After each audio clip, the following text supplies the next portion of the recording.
আসসালামু আলাইকুম everyone, welcome back to my channel Orisha পাকশালা।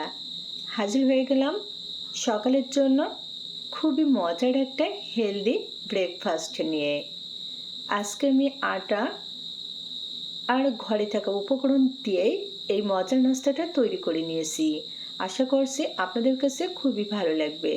তাহলে চলুন দেখে নিই। রেসিপির জন্য লাগবে আটা। তো শুরুতে 200 গ্রাম পরিমাণ আটা বলে নিয়ে নিলাম।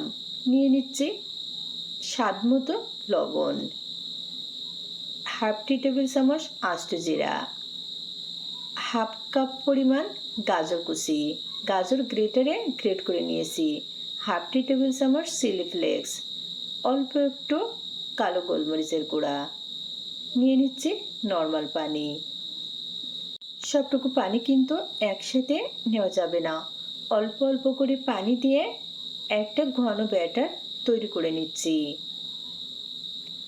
আজকের নাস্তাটা কিন্তু তৈরি করা একেবারে সহজ, তবে খেতে অসাধারণ।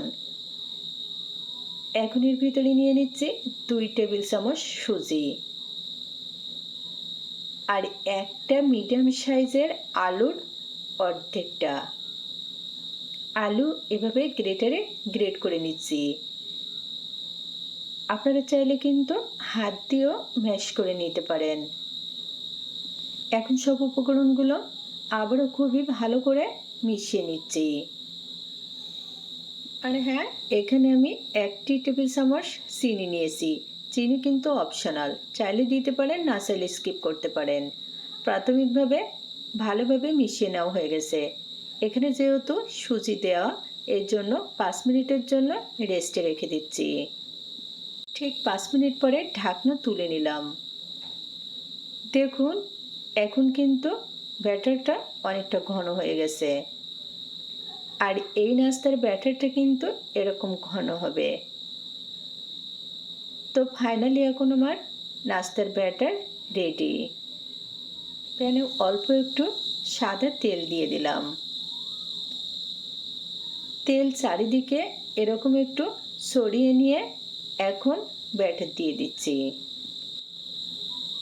আজকের নাস্তাটা কিন্তু আমি মিডিয়াম সাইজের তৈরি করব, এই জন্য 1.5 চামচ মতো ব্যাটার দিয়ে এরকম অল্প একটু মিলিয়ে নিচ্ছি।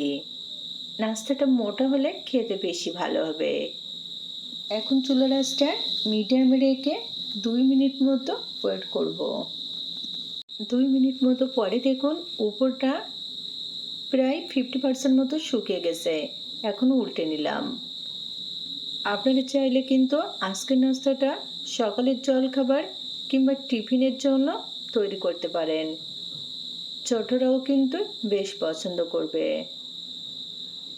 দেখুন, 2 থেকে 3 বার উল্টে পাল্টে ভেজে নেওয়ার ফলে নাস্তায় কিন্তু দারুণ সুন্দর কালার চলে এসেছে, আর সেই সাথে ভালোভাবে ভাজা হয়ে গেছে। তো এখন নাস্তাটা তুলে নিচ্ছি। সহজ মজার হেলদি কোনো রেসিপি খেতে চাইলে আজকের রেসিপিটা ট্রাই করতে পারেন, খেতেও অসাধারণ। তো আবারও দেখা হবে মজার কোনো রেসিপি নিয়ে। আজকের মতোই এখানে বিদায় নিচ্ছি। আল্লাহ হাফেজ।